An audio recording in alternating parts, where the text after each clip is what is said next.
দেখো, এই ফ্রি ফায়ারটা সামান্য একটা গেম হলেও এটা যে অনেক মানুষের জীবন পরিবর্তন করে দিয়েছে, আবার অনেক মানুষের জীবন যে ধ্বংস করে দিয়েছে, এটা আমাদের সকলেরই জানা।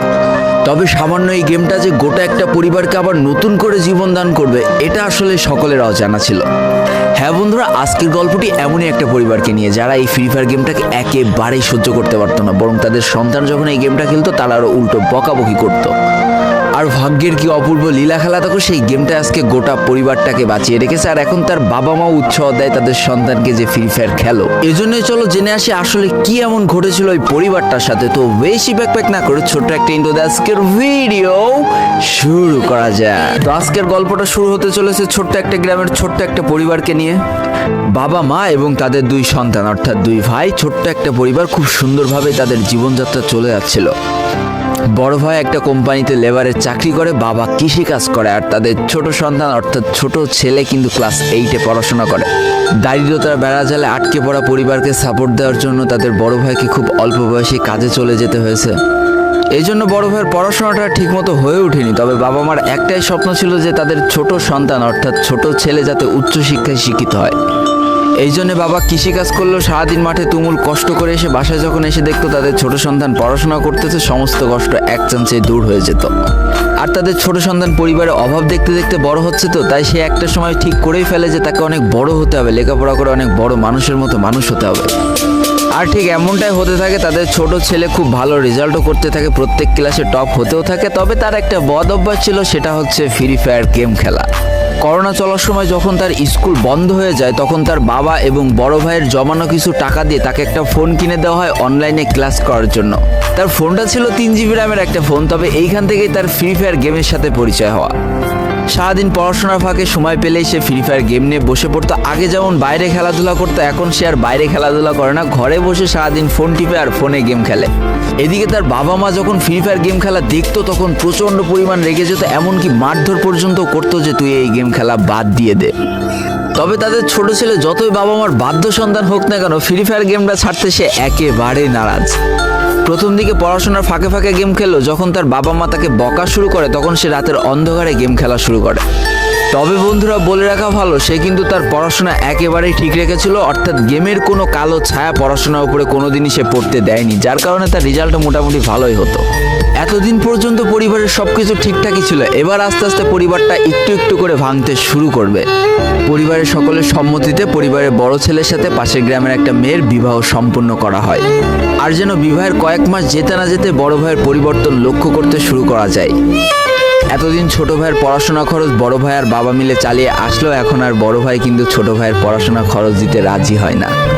তবে তাতেও খুব একটা ফারাক পড়ে না, কারণ তাদের বাবা এখনো শক্তভাবে তাদের পরিবারটাকে ধরে রেখেছে। অর্থাৎ বাবা কিন্তু কৃষিকাজ করে তাদের পরিবারটা খুব সুন্দরভাবে চালিয়ে নিচ্ছিল। তবে বলে রাখা ভালো, হাতের 5টা আঙুল যেমন এক হয় না, পরিবারের প্রত্যেকটা সন্তানের মন মানসিকতাও কিন্তু এক হয় না। কিছুদিন পর বড় ভাই পুরোপুরি আলাদা হয়ে যায়, তার বউকে নিয়ে নতুন করে সংসার তৈরি করে। এমনকি একটা পর্যায়ে যে বড় ভাই তার পরিবারকে অস্বীকার করে দেয়, অর্থাৎ একটা টাকাও আর পরিবারে দিত না, সমস্ত টাকা সে নিজের সংসারেই খরচ করত। 4 জনের পরিবারটা ভেঙে যায় এখন 3 জনের পরিবার হয়ে গেল, বাবা মা আর তাদের ছোট সন্তান। এখন পুরো পরিবারের দায়িত্বটা বাবার উপরে পড়ায়। দিনরাত 24টা ঘন্টা হাড় ভাঙা খাটুনি করা শুরু করে দেয় তাদের বৃদ্ধ বাবা। এদিকে তাদের ছোট সন্তান সবটা কাছ থেকে দেখে অনেক কষ্ট পেত, তারপরেও তার করার কিছুই ছিল না, তাকে পড়াশোনাটা চালিয়ে যেতেই হবে, কারণ বাবা মার একমাত্র স্বপ্ন তাকে পড়াশোনা করে মানুষের মতো মানুষ হতে হবে। এদিকে বলে রাখা ভালো, পড়াশোনার পাশাপাশি কিন্তু সে ফ্রি ফায়ার গেমটা অনেক ভালো মতো খেলা শিখে গিয়েছিল। তার 3 GB র্যামের ফোন একটু ল্যাগ দিলেও মোটামুটি ভালোই খেলা যেত স্মুথ গ্রাফিক্সে।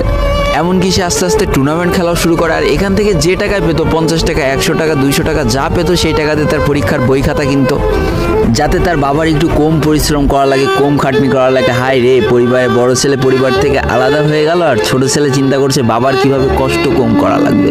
এরই মাঝে সে একদিন চিন্তা করে, সে তো টুর্নামেন্টে অনেক ভালো পারফরমেন্স করছে, তাহলে তার একটা ইউটিউব চ্যানেল খোলার দরকার। অন্তত টুর্নামেন্টের ওই ম্যাচগুলো ইউটিউবে ছাড়লো, যদি কপালে ভালো কিছু লেখা থাকে। এমনই একদিন তার একটা টুর্নামেন্ট চলছিল, সে বারান্দায় বসে বসে টুর্নামেন্টটা খেলছিল। আর ঠিক সেই সময় তার বাবা হাড় ভাঙা খাটুনি করে মাঠ থেকে কেবলই বাসায় ঢুকছিল।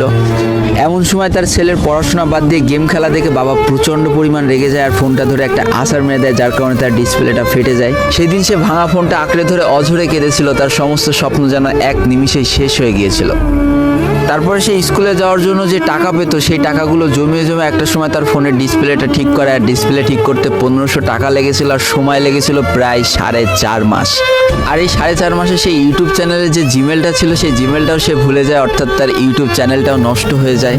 কিন্তু পরিবারের ছোট সন্তানরা একটু ঘাটতারা হয়, কোনোভাবে কোনো কিছুতে হার মানতে রাজি হয় না, যেমন আমি। তাই সে আবারও ফ্রি ফায়ার খেলা শুরু করে, আবারও নতুন করে ইউটিউব চ্যানেল খোলা শুরু করে। সব কিছু মোটামুটি ঠিকই চলছিল, পড়াশোনাও সে আগের মতোই চলতেছে, এইদিকে টুর্নামেন্টও চলতেছে, এইদিকে ইউটিউবে আস্তে আস্তে তার সাবস্ক্রাইবারও বাড়া শুরু করে, একটা দুইটা এমন করতে করতে। কিন্তু হঠাৎ করে তাদের পরিবারটা জীবনের সব থেকে বড় একটা ধাক্কা খায়। যেহেতু তাদের বাবা কৃষিকাজ করে তাদের পরিবার চালাতে হিমশিম খাচ্ছিল, পরিবারের এত প্রেশার, 24 ঘন্টা হাড় ভাঙা খাটুনি করতে করতে একটা দিন হঠাৎ করে উনি প্যারালাইসিস হয়ে যায়। তার ডান পাশের হাত এবং পা পড়ে যায়, যার কারণে সে একেবারে অক্ষম হয়ে পড়ে। আর এটাই ছিল তাদের পরিবারের সব থেকে বড় কালো অধ্যায়। তবে সব থেকে কষ্টের ব্যাপার কি ছিল জানো? পরিবারের এত খারাপ সময়ও তাদের বড় ভাই কিন্তু তাদের পাশে এসে দাঁড়ায় না। এবার শুরু হয় তাদের পরিবারের আসল কষ্ট। না ছোট ছেলের পড়ার টাকা আছে, না বাবার ওষুধ কেনার টাকা আছে, না তাদের 3 বেলা ঠিক মতো খাবার টাকা আছে। কি আর করবে, পরিবারে এই অসহায় অবস্থা দেখে না খেয়ে তো মরা যায় না, তাই তাদের মা লোকের বাসায় কাজ করা শুরু করে দেয়। কিন্তু কাজ করে 3 বেলা খাবার জোটানো গেলেও বাবার ওষুধ আর সন্তানের পড়াশোনার খরচ চালাইতে হিমশিম খাচ্ছিল তাদের মা। ঠিক এই সময়টায় পরিবারের ছোট ছেলে সারাদিন চিন্তা করতে থাকে যে আসলে তার কি করা উচিত, কি করলে পরিবারের সবাই ভালো থাকবে, কি করলে বাবার ওষুধ কেনার টাকা সে জোগাড় করতে পারবে, কি করলে বাবা মার স্বপ্ন পূরণের জন্য সে পড়াশোনা করতে পারবে। তার সামনে শুধু একটা অপশনে খোলা ছিল, সেটা হচ্ছে ফ্রি ফায়ার গেমটা।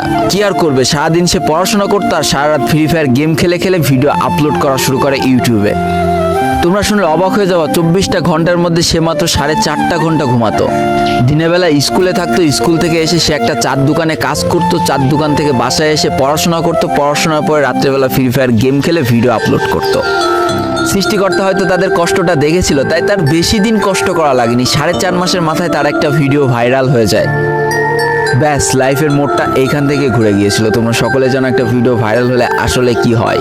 সব জায়গায় তার নাম ছড়িয়ে যায়, মানুষ আস্তে আস্তে তার ভিডিও দেখতে শুরু করে, তাকে পছন্দ করতে শুরু করে, তার গেম প্লে ভালো লাগতে শুরু করে। একটা সময় সে একটা ভালো প্লেয়ার হয়ে যায়। আর সে জীবনে প্রথম পেমেন্ট পেয়েছিল 12,500 টাকার, যেখান থেকে 7,000 টাকার তার বাবার জন্য ওষুধ কিনে দিয়েছিল, আর বাকি টাকাটা তার আম্মুর হাতে তুলে দিয়েছিল। তারপর থেকে তার মাসিক বেতন কখনো ওই 12,000 টাকার থেকে কমেনি, বাড়তে বাড়তে একটা সময় তার মাসিক বেতন দাঁড়ায় 1 লাখ টাকা, যেটা ছিল তাদের পরিবারের জন্য অবিশ্বাস্য একটা ব্যাপার। যেই পরিবারটা না খেতে পেয়ে প্রায় মরার মতো অবস্থা হয়ে গিয়েছিল, সেই পরিবারটা আজকে কোথা থেকে কোথায় যে দাঁড়ালো। তবে সব থেকে মজার ব্যাপার কি জানো, এখন আর ফ্রি ফায়ার খেলতে দেখলে তার বাবা মা কিন্তু তাকে বকে না। তো দেখো, জীবনে খারাপ সময়গুলো চিরদিন স্থায়ী হয় না, খারাপ জীবন কাটিয়ে কিন্তু ভালো সময় আসে, অর্থাৎ তাদের পরিবার এখন ভালো সময় চলে এসেছে। তার বাবা আগে থেকে অনেক সুস্থ হয়ে গিয়েছে, এখন নিজে থেকে হাঁটাচলা করতে পারে, তাকে আর কাজ করে খেতে হয় না, তার মাকেও এখন আর কাজ করতে হয় না। এইদিকে সব থেকে বড় আনন্দের ব্যাপার কি জানো, ওই ছেলেটা তার পড়াশোনাটাও ঠিক রেখেছিল, অর্থাৎ এসএসসি পরীক্ষায় সে কিন্তু জিপিএ 5 পেয়ে উত্তীর্ণ হয়েছে। তো বন্ধুরা, আজকের গল্পটা থেকে আমরা কি শিখলাম? জীবনে কোনো পরিস্থিতিতে, যতই খারাপ পরিস্থিতি আসুক না কেন, তোমাকে হার মানা যাবে না। প্রথম যেদিন তার বাবা ফোনটা ধরে আসার মেরে ফোনটা ভেঙে দিয়েছিল, সেদিনই যদি সে হার মেনে যেত, তারপরের থেকে যদি সে আর কোনোদিনই ইউটিউবে ভিডিও না ছাড়তো, তাহলে সে আজকের এই পর্যন্ত পজিশনে পৌঁছাতে পারতো না।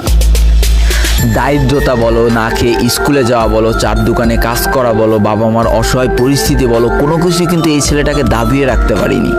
আর দিন শেষে যেই মানুষটা সর্বোচ্চ কষ্ট করে, সৃষ্টিকর্তা তার পুরস্কার নিজে হাতে করে দেয়, এটাই তার জলজ্যান্ত একটা উদাহরণ। তো আজকের গল্পটা ইন্ডিয়ান একটা ভাই আমাকে পাঠিয়েছে এবং তার নামটাও বলতে নিষেধ করে দিয়েছে, এই জন্য আর বলা হয়ে উঠলো না, সেই ইউটিউবারের নামটাও আর বলা হয়ে উঠলো না। এটাই ছিল জীবনকে পরিবর্তন করিয়ে দেওয়ার মতো একটা ছোট্ট গল্প। এই গল্প থেকে অনেক কিছু শেখার আছে। একটা কথাই বলবো, গেমটাকে নেশা না পেশা হিসেবে নাও, তোমার জীবনে পরিবর্তন হলেও হতে পারে। তো আজকের ভিডিওটা এই পর্যন্তই ছিল। ভিডিওটি ভালো লাগলে অবশ্যই একটা লাইক করে ফেলো, কমেন্ট করো, বন্ধুদের কাছে শেয়ার করে দিও।